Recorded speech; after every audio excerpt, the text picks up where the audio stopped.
Hi, my name's Faye. 6 years ago, I was 17, bleeding under shattered glass after a car crash. My mom stood 10 feet away and screamed about Pilates class. My dad said, "She can crawl out." And my sister? She stepped over me like I was a bag of groceries someone forgot in the rain. They didn't know I'd live. They didn't expect I'd remember. And they never imagined I'd come back, with the keys to everything they once used to silence me. What kind of family leaves you to die? For a salon appointment. The rain had started as a whisper, just a light tap on the windshield as I turned out of the school parking lot. Zinnia didn't even say thank you when she slid into the passenger seat, pulling her hoodie over her perfectly straightened hair like the world owed her something. The sky was dimming, that strange blue-gray haze that falls over Charlotte in early autumn, the kind that makes everything look like it's holding its breath. I was 17, licensed but not trusted, allowed to drive only when it benefited someone else. That evening, my assignment was simple. Pick up Zinnia from cheer practice and drop her off at her Pilates class, on time. "Don't screw this up, Faye," Mom had warned. "She can't be late again. It reflects badly on her instructor profile." Of course. God forbid the family disappointment delay the golden child's workout. I didn't say a word. I never did. My hands gripped the wheel, and I focused on the road like it might lead me somewhere I mattered. The sedan stuttered over a pothole. The left turn signal made its weak, inconsistent clicking. The wipers smeared the windshield more than they cleared it. I mentioned it last week. Tread was almost gone. Dad said, "It's fine. You're not driving cross-country." Funny how life flips itself sideways just when you're starting to think, maybe, just maybe, you'll make it through the day. The crash didn't come with warning signs. One moment I was squinting at the road through the rain-streaked glass. The next, headlights. Sharp, fast, wrong. I jerked the wheel left, too late. Tires squealed, metal screamed. Zinnia yelled something I didn't catch. Then impact. Glass shattered, slicing through noise and time. My head hit something. Airbag? Door frame? It didn't matter. The world jolted, twisted, then stilled like someone hit pause on reality. Pain was the first thing that brought me back. It wasn't cinematic. No glowing white light, no slow pan out of the body. It was heat and pressure and a horrible metallic taste in my mouth. My leg throbbed, wet and heavy. My left arm refused to respond. My seatbelt dug into my collarbone, holding me captive in a tilted, crumpled world that didn't make sense. Zinnia's side was less damaged. Her door had flung open. She was sobbing, clutching her wrist, but upright, moving. I tried to reach her. "Zinnia?" My voice was a cracked whisper. She didn't look at me. I couldn't see much, just the blur of red from the dashboard and rain on the cracked windshield. Somewhere under the seat, my phone buzzed once and then went dead. I moved my fingers. They tingled but worked. My arm? Not so much. I thought, maybe this is it. Maybe this is where I die. In the rusted car my dad never serviced, driving my sister to a Pilates class she probably posted about more than she attended. But then, headlights. Not from the highway. From the driveway. My parents' SUV. Relief hit me so hard I nearly passed out. They came. They actually came. The passenger door slammed. I waited for footsteps to crunch toward me. They didn't. Instead, Mom's voice rang out, sharp and annoyed. "Her class starts in 10 minutes. I blinked. Was she talking about Zinnia? "She's fine," Dad muttered.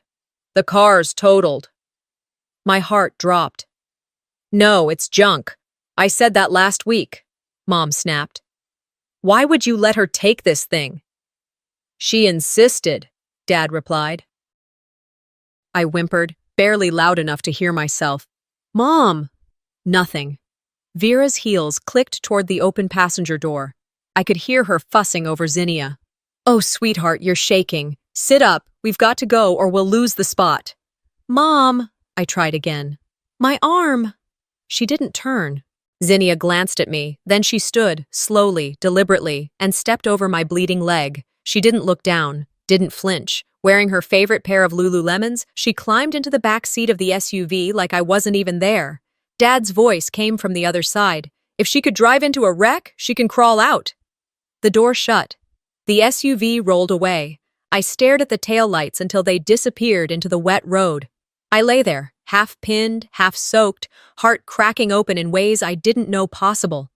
My teeth chattered, not from the cold, but from something deeper, the kind of shock that makes your body forget it's alive. It was a full 20 minutes before anyone else came by. A woman in her 50s, kind eyes behind raindrop-speckled glasses. She pulled over without hesitation. "Honey, don't move," she said, already dialing. "Help's coming." I don't remember much after that. Flashes of paramedics, oxygen masks, straps tightening around my chest. The lights of the ER, bright, harsh, unforgiving. Then darkness. And silence. The hum of fluorescent lights above me was the first thing I registered. Cold air pricked at my skin beneath the hospital blanket, and my eyelids felt like they had been sealed shut with something heavier than sleep. I pried them open anyway. The ceiling blurred in and out of focus. Machines beeped softly behind me. A nurse adjusted my IV, murmuring something I couldn't quite grasp. "She's stable," she said to someone just beyond my range of sight. "Still no guardian? It's been over 6 hours." I tried to speak, but my throat was raw, scraped, burned, like I had swallowed gravel. The ceiling faded again. When I came to, the room had shifted slightly. I was no longer on a gurney, but in a hospital bed. The lights were dimmed, and a plastic cup of water sat on the tray beside me. My body ached in places I couldn't name. I lifted my hand, it shook like it didn't belong to me, and reached for the call button. A nurse appeared within seconds, kind eyes, neutral tone. "Hey there, you're awake. What time is it?" My voice was foreign, rasped. "Just past 10 a.m. You've been in and out since last night." She adjusted my pillow and glanced toward the door. "We haven't been able to reach your parents. We left 2 messages. No one's answered yet." I nodded, though my chest twisted at her words.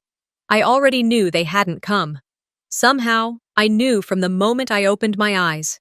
By noon, the tray beside me held discharge papers, a bottle of prescribed antibiotics, and a form marked pending guardian signature. Still, no one walked through the door. Not a single call. Not even a text.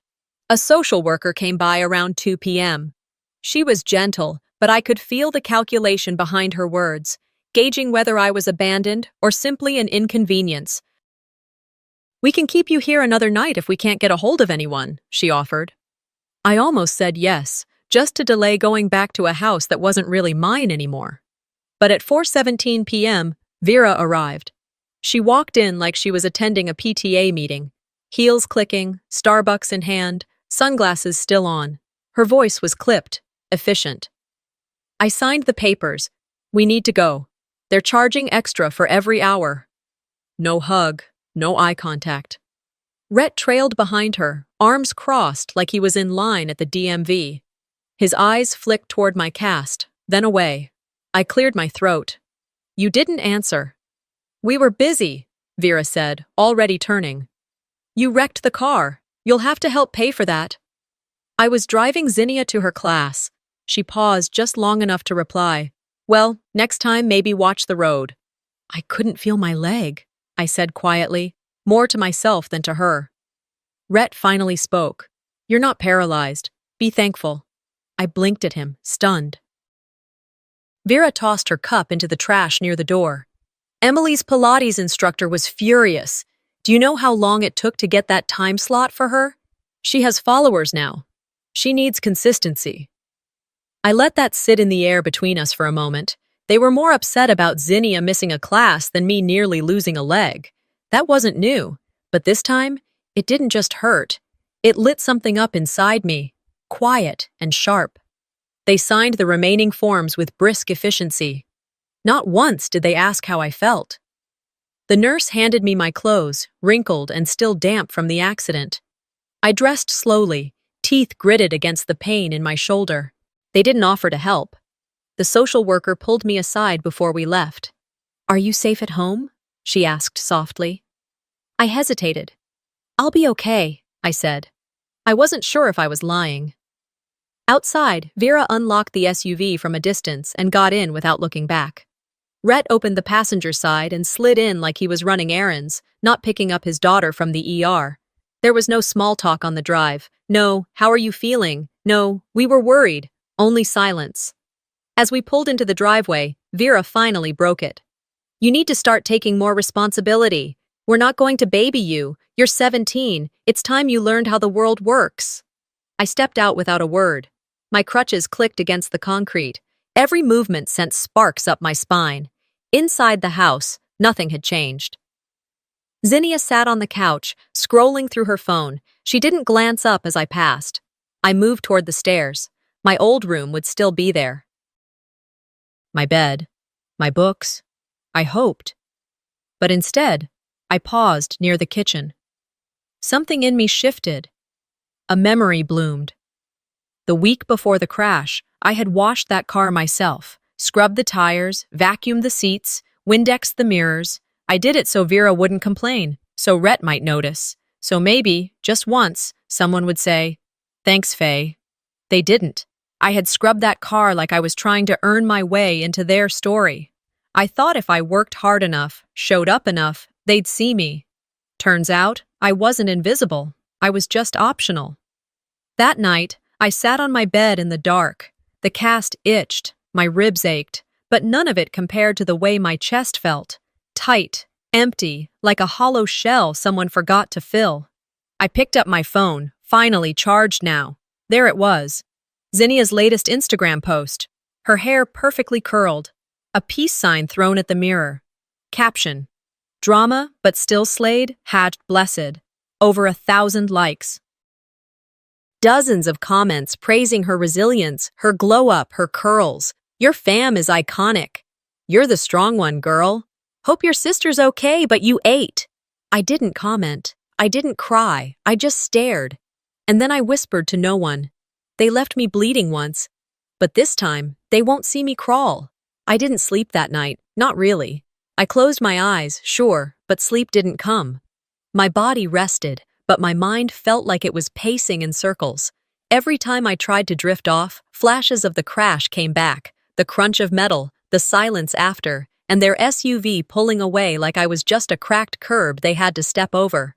The next morning was quiet in the house, like always. Not peaceful, just muted. Vera was already gone.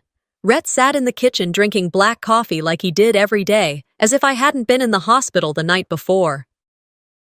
I made my way down the stairs slowly, crutch under one arm, fingers sore from gripping the handle too tightly overnight. My shoulder throbbed with every step. I tried not to show it. Zinnia lounged on the living room couch, wrapped in a plush throw blanket, scrolling through her phone. She didn't even glance up when I limped past. Her perfect nails tapped rapidly against the screen like nothing had happened, like I hadn't nearly died while driving her to a class she didn't thank me for. Vera's voice rang out from the kitchen speaker as her Bluetooth called in. "I told Jennifer it was just a minor scare," she said to whoever was on the line. "Zinnia handled it so well, and she still made her appearance. That girl is dedicated." I paused in the hallway, one foot still on the stair, heart sinking. Then she added, laughing, "Faye's fine. Just a bump? Teenagers are dramatic. A bump." I shuffled to the dining room and sat down slowly, eyeing the stack of mail Vera had dumped on the side table. Most of it was addressed to her or Rhett, a few medical envelopes in my name. I slid those into my lap when no one was looking. "You're dripping," Vera said from behind me, stepping inside. "Watch the new cushions. They're expensive." I looked at her. My bandages weren't wet. I wasn't bleeding. She wasn't even looking, just tossing words into the air because silence made her uncomfortable. That afternoon, when the house was quiet again, I took the mail up to my room. My room, the one that had a broken lamp no one replaced, the same sheets since 8th grade, and a closet where Zinnia stored her out-of-season clothes. I sat on the bed and opened the first envelope. A bill. The second, a copy of the discharge paperwork. The third stopped me cold. It was stapled to the back of the hospital folder. Something someone must have left in by mistake. Request to access patient life insurance policy. Filed less than 12 hours after the crash. Box checked. Deceased or critically incapacitated. My name at the top. The policy was under Vera Lancaster. I stared at the paper, then blinked like I could make the words change. My head buzzed, but not from medication. I stood up, paper still in hand, and walked to the bathroom mirror. I didn't recognize the face staring back. Pale, eyes rimmed red, but not from crying. I hadn't cried. Not yet. I grabbed my phone and searched for the hospital's front desk number. After being transferred twice, I ended up speaking to someone in patient records. I gave them my name and asked, as calmly as I could, if a request for my life insurance had been filed during my stay. There was a pause, the kind of pause that told me I wasn't crazy. Yes, the woman finally said. We had an inquiry on file. It was denied because you were still actively in care. Is something wrong? I hung up. I sat down on the bathroom floor. She thought I was going to die. No, she hoped I would. She planned for it. I stayed there for over an hour, legs numb, brain on fire. Later, I went back to my room, locked the door, and opened my laptop. Zinnia's Instagram was still public. The post from the night of the crash had over 2,300 likes now. One of the top comments read, "Only you could make tragedy look this good." I scrolled further. Someone had tagged her in a blog post. Influencer overcomes family emergency to keep her brand alive. There was a screenshot of her in the salon, curls perfect, captioned with her quote, "We can't control what happens to us, but we can control how we respond." She had given an interview to a beauty blog. The same night I was in surgery, no mention of me, no acknowledgement that I existed at all in that narrative. Her followers had turned her into a symbol of grace under pressure, the younger sister who kept it together while her family endured chaos. I wasn't the chaos. I was the dead space they paved over. That night, I pulled out every document I had, my birth certificate, school records, doctor's notes. I opened a new document and started a timeline, not of my injuries, of every instance I'd been erased. Every time Zinnia got credit for something I did. Every time Vera cut me off in conversation. Every time Rhett looked the other way. I wasn't compiling it to confront them, not yet. I just needed to see it all in one place. I logged off every account I had, deleted my social media, tore the Instagram app off my phone like a Band-Aid that had been stuck for too long. I hid the insurance paper under my mattress, and I wrote a single line in bold across the top of my timeline. If they wanted me gone, they should have made sure. A few days passed. Rhett went back to watching sports in the den. Vera hosted another networking brunch at the salon. Zinnia posted a sponsored video with a pink smoothie and a discount code. And I watched. I listened. I took notes. One evening, while organizing my old school folders, I found my scholarship acceptance letter. The one I had been so proud of the year before. The one Vera had told me she mailed to the college with all the right paperwork. I held it up to the light. Something was off. The signature line, where my guidance counselor had originally signed, was now a photocopy. The date had been altered. I flipped through my files, found the original copy I had scanned. 2 different versions, 2 different paths. One of them wasn't mine anymore. The paper trembled slightly between my fingers as I read it again, holding it to the light from my bedroom window. It was late morning, sunlight pushing past the old blinds, striping my wall with dusty yellow lines. The scholarship letter, once the most exciting piece of mail I had ever received, now looked like a lie. Or worse, a theft. The original scan on my computer, saved from the day I got it, had a real signature, the one in my hand. A copy, a poor forgery passed off like I wouldn't notice, like I wouldn't remember. I pulled up the scholarship portal on my phone, fingers moving carefully so I wouldn't jostle my healing shoulder. My heart dropped when I saw the recipient name listed under the current academic cycle, Zinnia Lancaster. That wasn't a typo. I sat still for several minutes, the only sound in my room the slight hum of the box fan in the corner. Outside my door, I could hear the dryer tumble and Vera's voice on speakerphone, chatting casually with someone from the salon about an upcoming spring showcase. "She's been preparing for this since winter," Vera said, pride coating every syllable. It's hers to lose, she just knows how to present herself. That word, present, it stuck like a thorn. Present herself, as if that were the real skill being measured. Not grades, not work, not pain. I remembered those hospital forms she asked me to sign when I was still on morphine. Just school paperwork, she'd said. Standard stuff. I was groggy, couldn't focus. I remember my hand shaking as I signed. She smiled and kissed my forehead. That's my good girl. Zinnia deserved the opportunity. That's what she said on the phone. I stood up, walked slowly down the hallway toward the kitchen, still holding the altered letter. Vera was pouring herself lemon water. She looked up, saw the paper in my hand, and didn't flinch. That was mine, I said, voice low but steady. She blinked, then gave a slight shrug. It went to who would use it. It was addressed to me. And what did you plan to do with it, Faye? She asked, tone casual like we were discussing groceries. You can barely keep up. Zinnia already has the connections. She presents well. She speaks with confidence. You hide. I opened my mouth, then closed it again. I'm not hiding, I said finally. She placed the glass on the counter, adjusted her blouse sleeve. What's yours is what you fight to keep. You didn't fight. I took a breath, a deep, deliberate one. Then maybe I start. She tilted her head, examining me like I was a painting that didn't match the frame. Don't overreact. You've always been sensitive. That word again, sensitive, as if reacting to theft, to betrayal, to being erased from your own story was an emotional flaw. I walked away without replying. Back upstairs, I closed my door, sat down at my desk, and opened my laptop. My hand still shook slightly, but I started typing. I wrote an anonymous email to the Scholarship Foundation. I didn't name names. I attached the scanned copies of both letters, the original and the altered one. I stated that a signature had been forged and a scholarship redirected without consent. I included the date I'd been hospitalized and noted that I'd been medicated when I signed school forms. Then I hit send. The next day, I started collecting everything else. Screenshots of texts from Vera, ones that said, "Let Zinnia have this one." Photos of me washing the car the week before the crash. An audio file from a voicemail Zinnia left on a friend's phone, one she forgot I had access to, saying, "She's too soft. She wouldn't last a semester." I didn't know what I'd use it all for, but I knew one thing.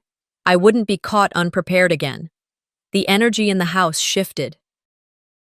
Zinnia avoided eye contact. She came and went more often without a word. Vera was short with me, giving commands instead of conversation. Rhett, as usual, stayed silent. He existed like wallpaper, there, but never really engaged.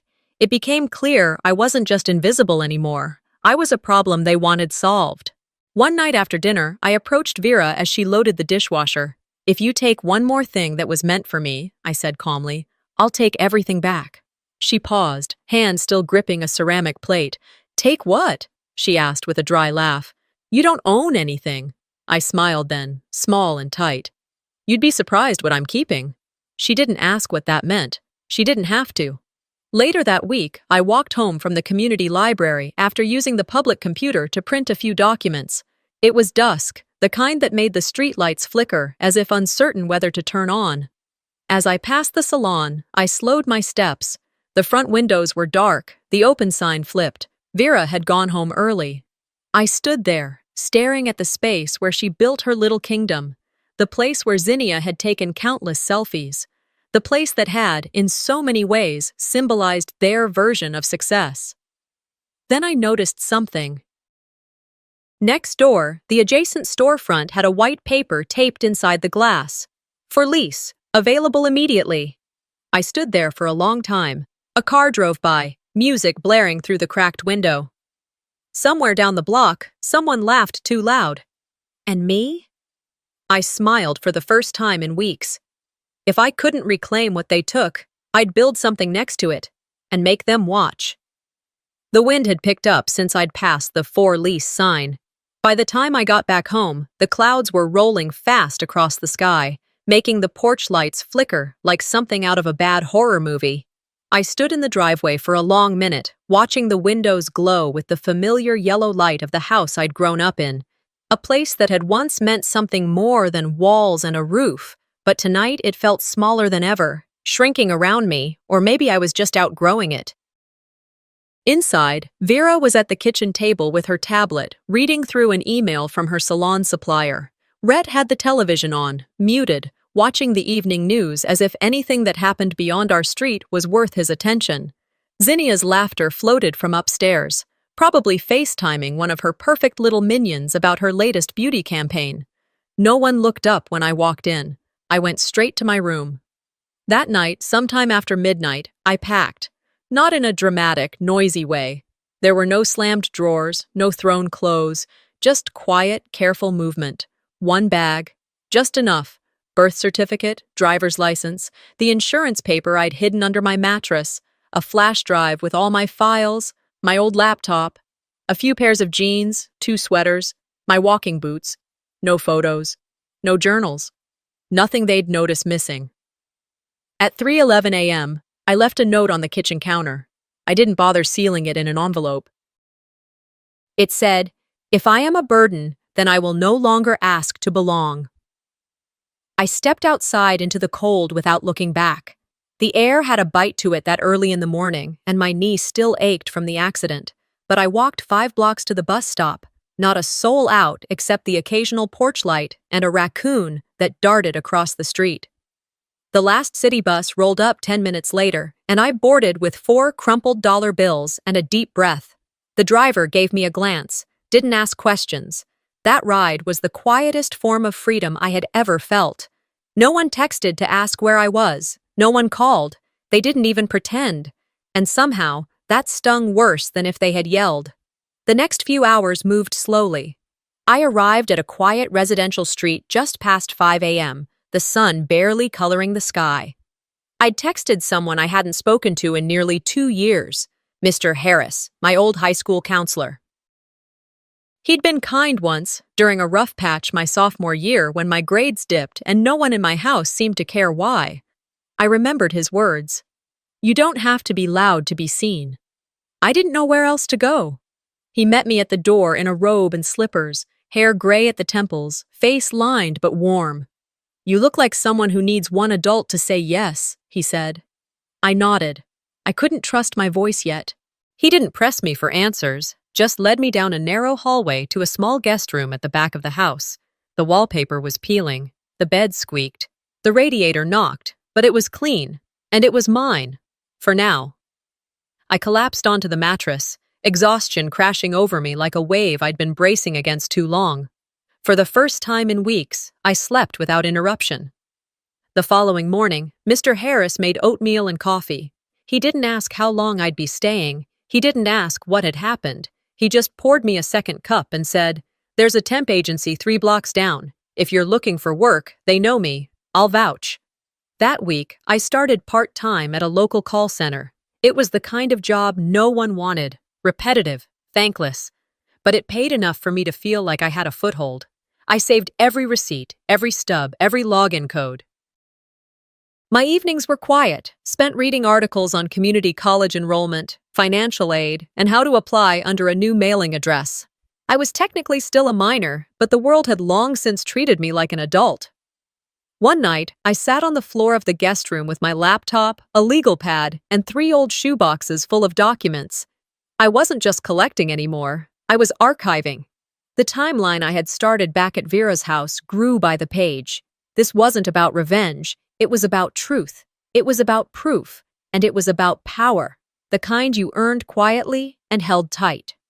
On a Saturday morning, 2 weeks after I'd moved in, I bought a gallon of pale blue paint from the hardware store down the block. Mr. Harris helped me carry it home. I spent the afternoon painting the guest room walls with slow, deliberate strokes, humming to myself.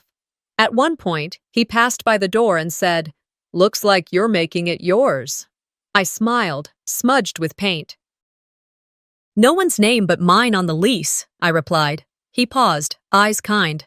"That's how it should be." That night, I opened a used copy of a business law textbook I'd picked up for $2 at a thrift store. Chapter 1. Ownership and Liability. I took notes. I read until my eyes blurred. I reread the chapters on LLCs, landlord-tenant law, and sole proprietorships. Every word made me feel less like the girl they left behind and more like the woman I was choosing to become. On Monday morning, I applied to a local community college's online program for trauma counseling. I wrote my application essay at the same desk where Mr. Harris used to grade student essays and submitted it without telling anyone. Days passed. Then a week. Then one evening, I came home from work to find a small envelope on my desk. Inside, written in clean, looping penmanship, was a note. "You remind me of someone who didn't give up either." No name signed, just that sentence. But I knew who it came from, and I folded it carefully, placed it inside the journal where I kept all my receipts. They gave my room to dust. I gave myself a future. That afternoon, after class, I opened my phone to check an email from the bursar's office about a tuition update.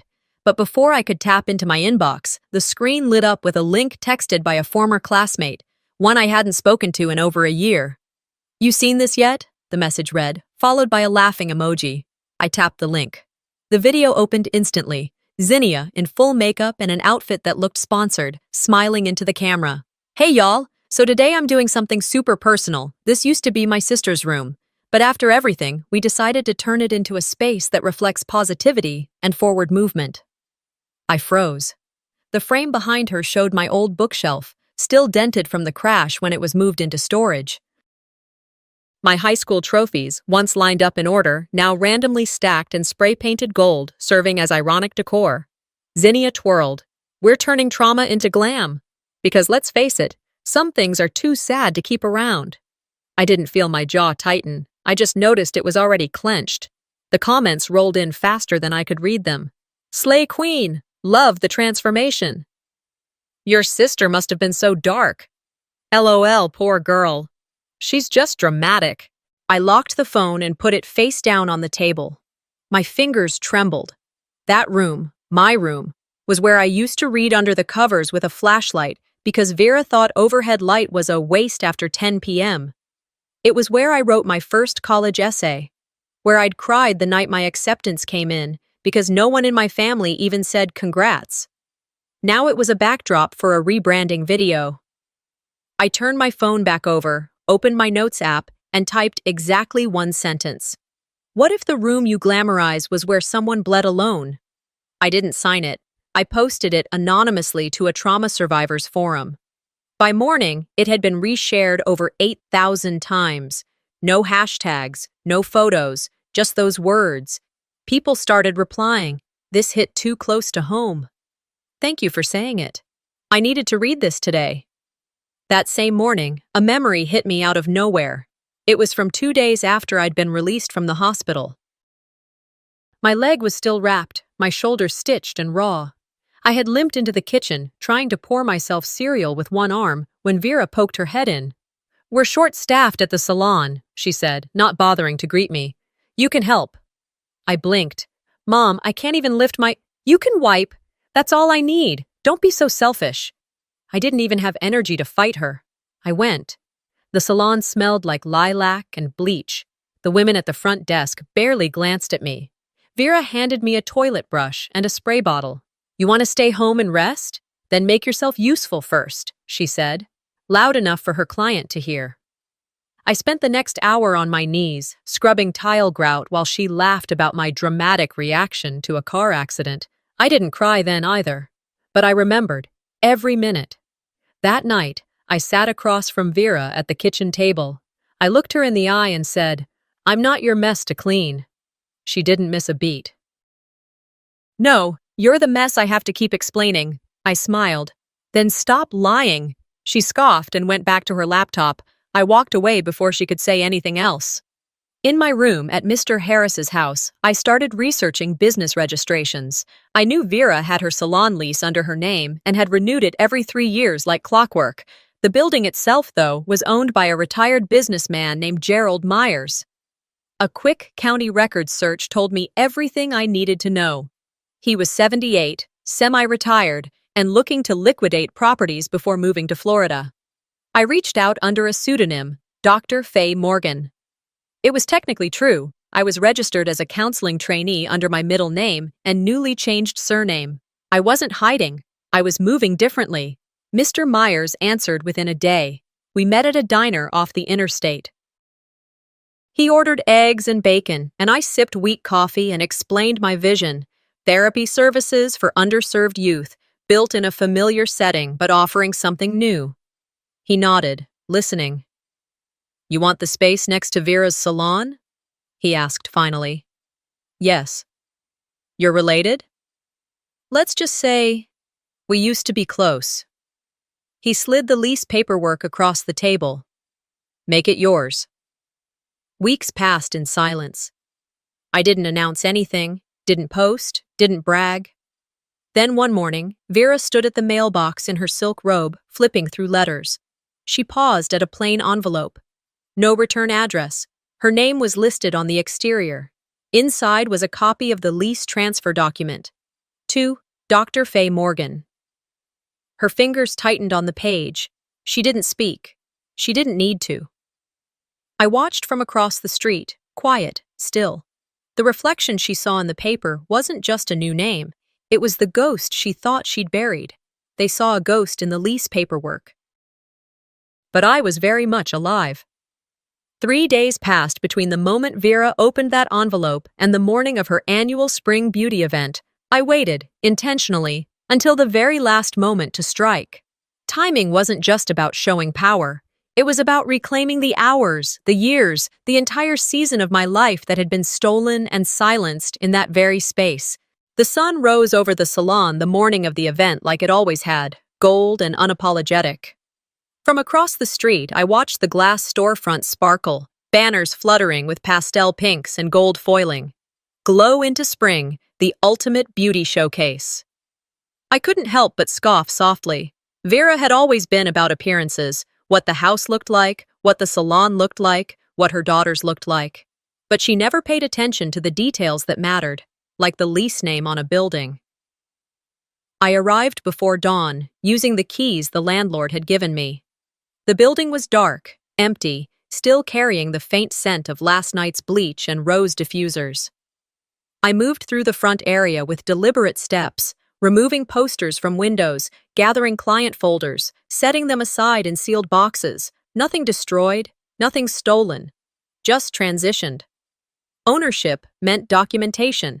I had it all. Next, I walked to the front desk and replaced the digital welcome screen with a static banner. This event has been canceled.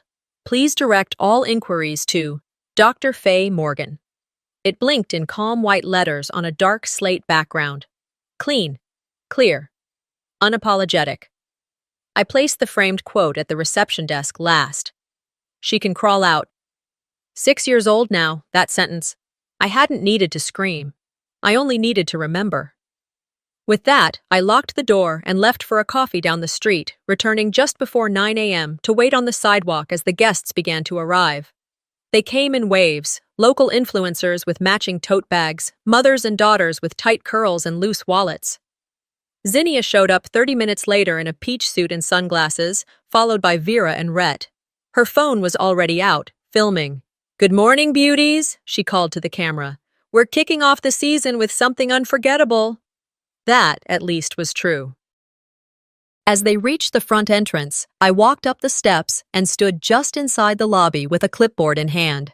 Zinnia froze first. Then her coffee cup slipped from her hand, cracking against the tile floor, espresso puddling around her expensive heels. Vera stepped forward, confusion flashing across her face, then recognition. Rhett blinked at me, but stayed silent, as always. "What are you doing here?" Vera asked, her voice tight. "Just helping with operations," I said calmly. She pushed past me toward the front desk. Then she stopped cold. There, facing her, was the framed quote. Her own words, her eyes widened. This isn't." A journalist, one I recognized from a local lifestyle magazine, leaned over to another guest. "Wait, is that her?" she whispered. "The one from the Post? From the blog story?" I stepped forward. "This space was once used to bury me," I said, loud enough for everyone in the reception to hear. "Now I use it to unearth the truth." I handed Vera an envelope, Her hands shook slightly as she opened it. Eviction notice. Signed, notarized, legally sound. "You don't own this building," she snapped. "I do now," I replied. "And your lease expired 60 days ago. You were notified." "You tricked us," she hissed. "No, you ignored the paperwork. I followed it." Silence rippled through the room. One of the stylists who used to work under Vera walked in and stopped mid-step, then looked at me, then at Vera. She stepped toward me slowly. "You did this?" she asked, voice low. I nodded once. "Good," she said. "About time someone did." Vera's lips curled. "You think this makes you noble? Look at what you've done. You've embarrassed your family." "You did that all by yourself," I said. Zinnia turned, tears streaking her mascara, and pushed through the crowd, disappearing out the front door. Clients followed. Some murmured, some shook their heads. One woman tore up her event flyer and dropped it in the trash can near the reception. Within 10 minutes, the salon was half empty. Vera stood there like a statue, disbelief etched across her face. She finally turned to me and whispered, "We can talk, as a family, behind closed doors." I took a breath. "You taught me family is something you earn. You didn't." She flinched. I walked past her slowly, not triumphant, just finished. I paused at the reception desk, straightened the quote frame one last time, then pushed open the front door and stepped into the spring light. Behind me, as the door gently shut, I heard the faint clatter of the frame falling face down onto the tile floor. She didn't pick it up, and I didn't look back. "You left me bleeding once. I left you bleeding influence."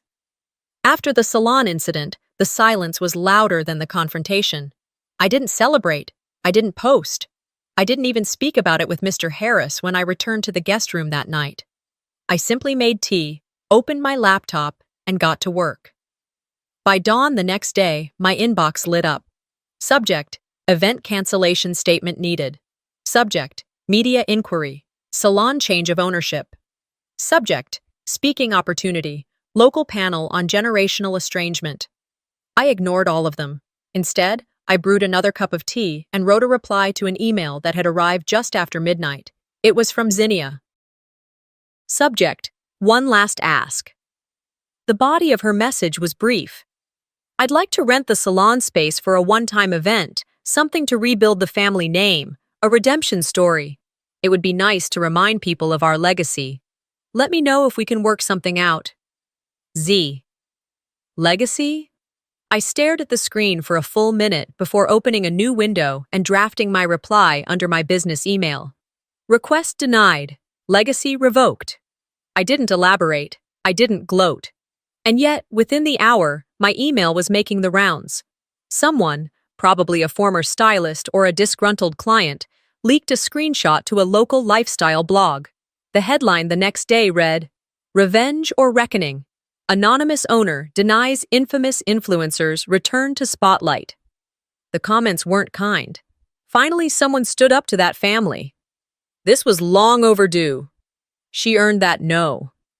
I didn't respond. I didn't need to. Instead, I logged into my old blog, one I had abandoned a few years ago. Back when I still believed silence was survival, I updated the theme, cleaned up the sidebars, and created a fresh post titled, "What They Didn't Know Was."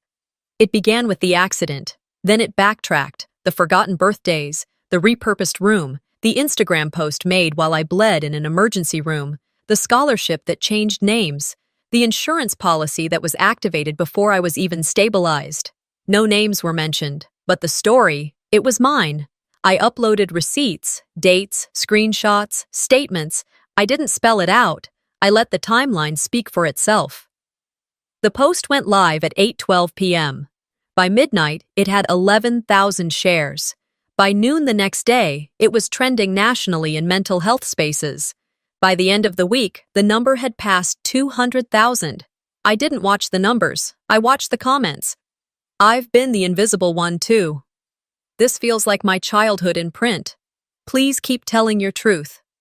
I kept quiet. Just refresh the page once in a while. That was enough.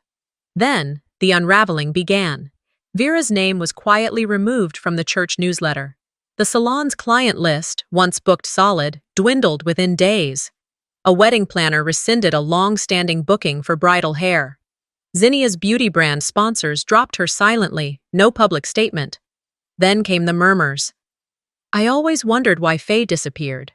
She was always so quiet, never smiled much. Well, now it makes sense, doesn't it? They weren't loud, but they echoed. One afternoon, about a week after the blog post exploded, Rhett showed up at my office, not announced, not requested. He stood in the waiting area holding a paper grocery bag and looking like a man who'd just walked through a thunderstorm without getting wet, damp, disoriented, but not truly changed. I won't stay long, he said. I just wanted to give you these. He handed me the bag. Inside were photos, childhood ones. Me at the beach. Me holding a third-place science fair ribbon. Me in the background of Zinnia's birthday parties, always off to the side. And at the bottom, a folded note. I should have done more, he said, voice low. I should have done something. I didn't cry, I didn't hug him. I just looked him in the eye and said, you still can. He didn't ask how. I didn't offer suggestions. But as he left, he paused at the door. I didn't know everything, he murmured. But you knew enough, I replied. That evening, Zinnia posted a photo of the two of us from when we were kids, matching Easter dresses, fake smiles. Her caption read, some people never heal, they just hurt others. It was bait, but I didn't bite. I let the comments roll in. This is low. She's telling her story, let her. Not you playing victim now. She deleted it within hours. I didn't respond, not online, not through email, not in a call, because the truth had already done its work. The following week, I was invited to speak at a trauma survivors panel hosted by a local nonprofit. It was a quiet gathering, no cameras, no press, just folding chairs, paper name tags, and people who carried pain in their shoulders like weight they'd forgotten how to drop. When the organizer introduced me, I stood at the podium, palms flat against the wood. I didn't have a script. I used to think justice was getting an apology, I said. A few heads nodded. But now I think justice is being able to tell the truth out loud and not ask for permission. And I told it. Not everything. Not the sharpest edges. But enough. Later that night, I went home, made tea, and sat in front of the mirror in my bedroom. Not to check my makeup, not to rehearse anything, just to look at the face that had survived it all. I wasn't angry anymore. I was just clear. I turned the key and stepped inside just before sunrise. The hallway lights had already been set to dim, casting a gentle warmth across the reception area. The faint scent of lavender diffused through the room, calming but not overpowering.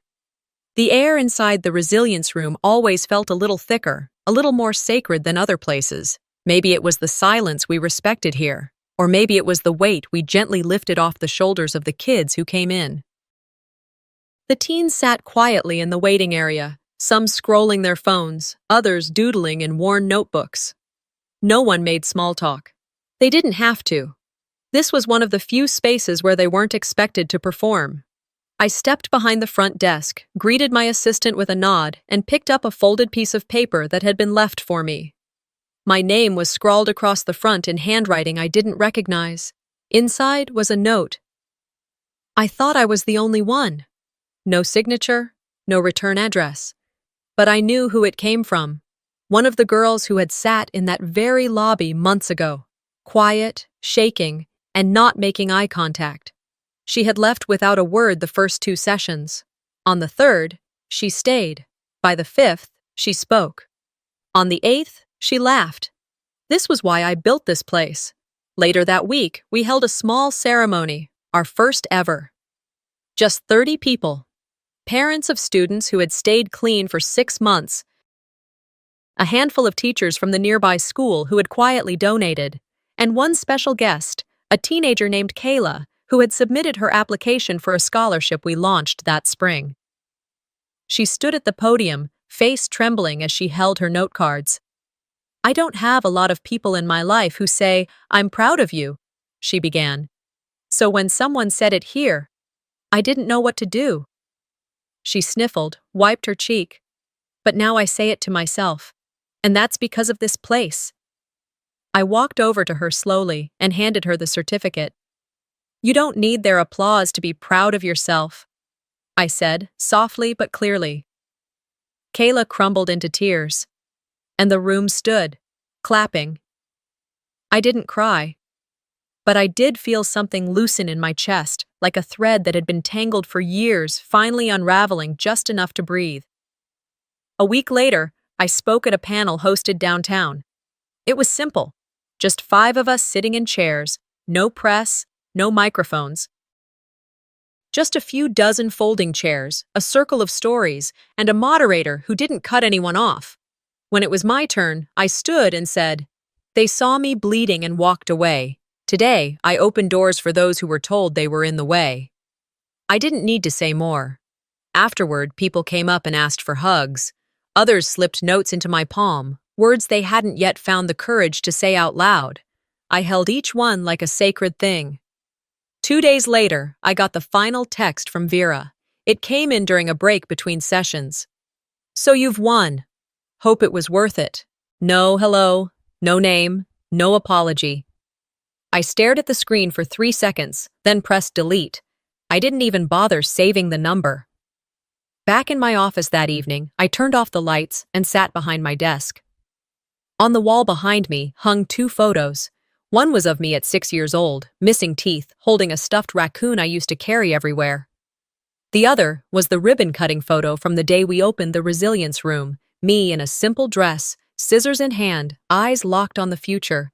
I wasn't fully healed, but I was whole. Outside, a familiar figure paused at the front window. Vera. She stood for a moment, looking through the glass. She could see me at the desk. I made no move. Neither did she. She turned and walked away, her silhouette small against the evening light. No one called her name, no one followed. The next morning, someone sent me a screenshot of Zinnia's latest video. She was doing sponsored content for a new line of hair extensions. Her voice was bright, her curls flawless, her caption hollow. The comments section was quiet. No engagement, no praise, just silence. And somehow that silence echoed more than anything else. That night, I closed up the clinic as usual, flipped the sign to closed, locked the doors, set the alarm, and turned off the lights. As I stepped out into the quiet street, I looked up at the sign painted across the window, the resilience room. Then I whispered, to no one in particular, I wasn't supposed to make it out. But I didn't just survive, I built something better. They stepped over me once. Now, I build floors no one can fall through. Sometimes, healing doesn't look like forgiveness. It looks like building something no one thought you could, not out of revenge, but resilience. Faye's story reminds us that being erased doesn't mean we disappear. Have you ever been the one left behind, only to rise stronger on your own terms? If this story moved you, don't forget to subscribe for more powerful, true life journeys that stay with you long after they end. Let us know in the comments. What would you have done if you were Faye?